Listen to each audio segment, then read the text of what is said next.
लोकसभा के चुनाव नतीजों के बाद अब महाराष्ट्र में राजनीतिक सरगर्मियां तेज होती दिख रही है।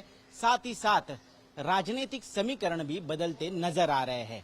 जहां एक तरफ एमएनएस प्रमुख राज ठाकरे ने लोकसभा चुनाव में महायुति एनडीए को बिना शर्त समर्थन घोषित किया था और नरेंद्र मोदी के बारे में उन्होंने कहा था कि सिर्फ विकास की राजनीति वो करते हैं और इसीलिए हम उन्हें समर्थन दे रहे हैं।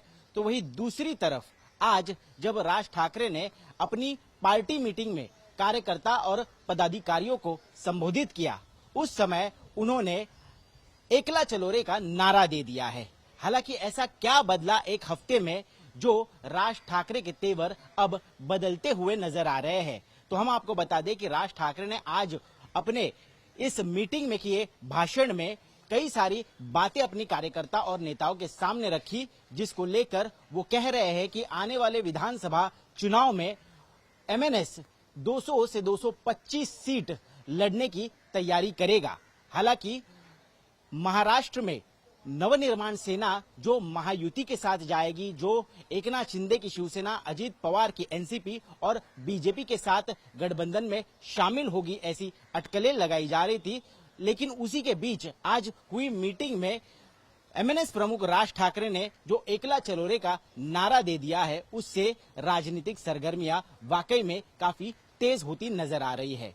राज ठाकरे ने ये साफ किया कि कहीं ना कहीं जो वोटिंग लोकसभा में हुई है, इसमें उद्धव ठाकरे को भले ही सहानुभूति मिली हो, लेकिन वो सहानुभूति सिर्फ और सिर्फ बाला साहब ठाकरे इस ब्रांड के वजह से मिली है, ना कि उद्धव ठाकरे की वजह से। उन्होंने ये भी कहा कि ज्यादातर मराठी वोटर जो है वो इस बार लोकसभा में बाहर नहीं आए और उन्होंने वोटिंग नहीं की। आप अगर देखें तो उद्धव ठाकरे को जो वोटिंग हुई है वो मराठी मानुष की नहीं बल्कि अल्पसंख्यक मतदाताओं की है। यही बताते हुए राज ठाकरे अपने कार्यकर्ताओं को ये भी आश्वस्त कर रहे हैं कि आने वाले विधानसभा के लिए ये सारे मराठी वोटर एमएनएस आने की राह देख रहे हैं, एमएनएस की प्रतीक्षा में है। जब एमएनएस मैदान में उतरेगा तो भारी संख्या में ये सारे मराठी वोटर जो है वो एमएनएस को वोट करेंगे, जिसके लिए हमें तैयारियां शुरू करनी चाहिए। साथ ही साथ उन्होंने अपने महायुति के घटक दलों पर भी निशाना साधा। राज ठाकरे का कहना है कि बाला साहब ठाकरे इस ब्रांड को बीजेपी ने अंडर एस्टिमेट किया।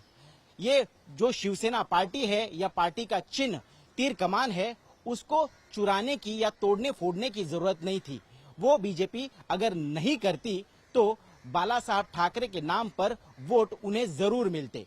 हालांकि वो वोट कहीं ना कहीं बढ़ गए, जिसका नुकसान बहुत बड़े पैमाने पर महायुति को महाराष्ट्र में भुगतना पड़ा।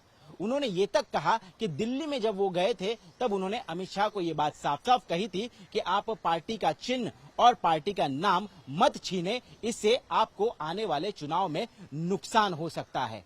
अब देखना ये जरूरी है कि जहां राज ठाकरे कह रहे हैं कि वो 200 से 225 सीटों पर उम्मीदवार उतारेंगे, वो इसके लिए तैयारियां कैसे करते हैं। उनका ये भी कहना है कि महाविकास आघाड़ी हो या महायुति हो, आपस में ही उनके सीट बंटवारे को लेकर झगड़े चल रहे हैं और इस झगड़े के बीच मैं जाकर उनसे क्यों सीट मांगो।